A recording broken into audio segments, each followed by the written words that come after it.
Guys, how's it going? This is Steve. Hope you're all having a good day at work. I'm going to make a quick video, and you probably know the issue by now. Caitlin Clark and Angel Reese going at it again. Nothing new here. Angel Reese, who's a real-life racist, of course. But here's the thing. You probably didn't watch the game because, well, the WNBA makes no money. It's been bankrupt for over 20 years. It actually literally makes no profit. I don't even know why the NBA keeps funneling money to it. But here's the thing. It didn't miss anything. And, well, you just saw it right there. You just saw it. But I'll click it on. You can watch the full thing. All the sports people, right? All these random Joes out there, YouTube world, even the conservative guys. I'm a conservative. But all these knuckleheads out there, YouTube fake news TV, right? ESPN, everybody. I mean, almost everybody using sort of hyperbolic words and languages trying to describe something that was a nothing burger. Anyway, let's watch the live feed here real quick. Some people just know they could save hundreds get on through car the insurance by stupid checking Allstate commercial. first. Like you know to check your One car's of the not on things you're empty going to first notice, before going through the drive-thru. well, I'll wait until you see it. But everyone on TV and ESPN and YouTube keep using the words like, oh, it was a hard foul. No, it wasn't a hard foul. It wasn't a hard foul at all. The matchups between Reese and so here it goes. Here we go, guys. Racing ahead, sips it to Bonner, spinning. Wanted a whistle, didn't get it. Rebecca Allen, too strong on a three. There it is. Look out, Caitlin Clark pushes Angel Reese, and Angel Reese gets right. That's all it was. They call that a hard foul. Afterwards has something to say. Now, first this is just a foul. They changed it to a flagrant one. We know there are always I don't know if they're going to show you. Oh, yeah, right here. Watch how little bit of nothingness is. Oh, she swipes down at the ball. Swipes straight down the ball. They call it a hard foul. Some people are calling it a tie-up. It's more like a swipe down. What do you know, if you're like me, you played college basketball, you're just trying to strip the ball from somebody, yeah, you swipe down. And the second thing, and probably the most important thing of everything is, she's not even in air. She's barely in motion. Angel Reese, when this happens. Watch. Right there. Now, they're saying that Clark extended her arms, which is later on why they issued a flagrant foul. But you can obviously see what Angel does is just flop. Not a hard foul. Anyway, enough of that crap.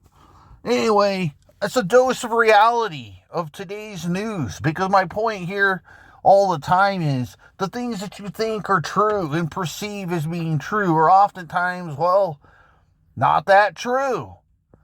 And that's a great example of it. Fake. Hard foul, they say. Why? Because Angel Reese flops on the floor like a fish?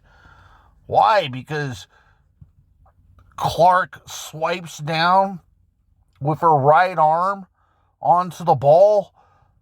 Why? Because Reese was standing basically still like a statue with almost no motion, and somehow that became a hard foul. It's all an act. It's all fake. But one thing that isn't a fake is Reese is a real-life racist. And every summer when she's not playing basketball, and even during the basketball time, right, she goes out on her, fortune and fame soapbox she's been given through professional female basketball, and she lets it known to the world that she is a hater of white people and views the world through racism on everything, and that's pretty much where her head is. And anyway, there you go. Not a hard foul. Looked hard. Wasn't hard. You saw Clark did basically nothing. basically nothing. And that's what everything is being viewed through hyperbolic language. Oh, hard foul. Oh, it's a flagrant one. Oh, my God, this or that. And then that doesn't even get into the fact of the stupid stuff that Ryan Clark, who's also a race baiter, professional race baiter, also said. But we're not going to watch that video. Anyway, guys, let me just say something real quick before I go. The WNBA been around longer than female MMA for the UFC. Been around longer. But the WNBA, I'm using an analogy here, still 20 plus years later reminds me of when Ronda Rousey came to the UFC a few years ago. We'll do a story on that sometime too. You remember Ronda Rousey came to the UFC, and she was the only person with skill set. Her and Miesha Tate were the only ones that had real skill. Rousey, as you recall, former American Olympian and basically a judo ace. She was a judo practitioner. Everyone else in UFC, basically fighters from off the street. I mean, you had Holly Holmes, who had a stint in like female professional boxing and female kickboxing here and there. Mostly none of them had talent, though. So Ronda Rousey goes around, beats up all these people who really aren't talented. They're just people off the street. Makes a great name for herself. Exciting, maybe, if you like watching fights that have no competition. If that's your thing, then yeah, it was really exciting to you, I suppose. But she had powerful hips, right? From her judo days, she had real powerful hips. She'd get you in that magical position and flip you. And when she flipped you, it seemed like it took maybe all but 2 seconds before you hit the ground. So, anyway, I'm making this analogy because what happened to Ronda Rousey, right? Eventually is when, as time went by and female fighters actually started to, train and exist in the greater world, and there was actually people with skill set out there, a few short later, Ronda Rousey would go on to lose all of the matches she fought, and they weren't even competitive anymore. That's because you had people with skill set finally. Well, in a roundabout way, it's what the WNBA reminds me of. It's been around longer, 20 plus years, but it reminds me of that. A league, generally speaking, filled with a bunch of average players. And at the top of a league, you might have 10 people that are above average, decent, Clark being one of them. I think Reese is already plateaued out. But, all of her racist buddies are always telling you how she's the greatest black woman athlete ever, and she's the greatest WNBA, whatever. Remember, Angel, for what it's worth, her herself is undersized. But for what it's worth, she's playing the female equivalent of, the male equivalent at female level of power forward and center position. And so when you hear people say, once again, use those extreme statements, oh, she's the greatest WNBA player of all time, the greatest power forward or center of all time, do you really think she's better than Candace Parker, or the to date the biggest GOAT of all time for the WNBA, Lisa Leslie? No. I mean, if you say yes, you're probably an idiot, but the answer is no. That's what we're looking for. No is the answer. These hyperbolic statements are always ridiculous.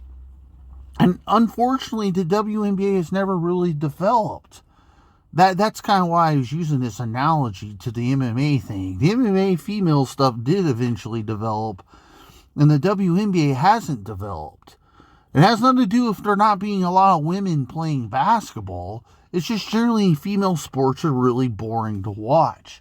And once again, guys are just bigger, faster, stronger. Always. Always, always, always. And basketball's really hard to watch. And I devoted basically half of my life to basketball to this point in time of my life. So, yeah, it's pretty ridiculous. But that's where we are. We're watching a league that's really never developed great talent. Caitlin Clark, on the other hand, I made a video last year. People gave me grief about it when I said she's like the not white, she's I didn't even use race. I just said she's basically the female version of Steve Nash. And she's developing now. She's flirting with like a triple-double every night, basically. So, anyway, guys, enjoy your Tuesday at work.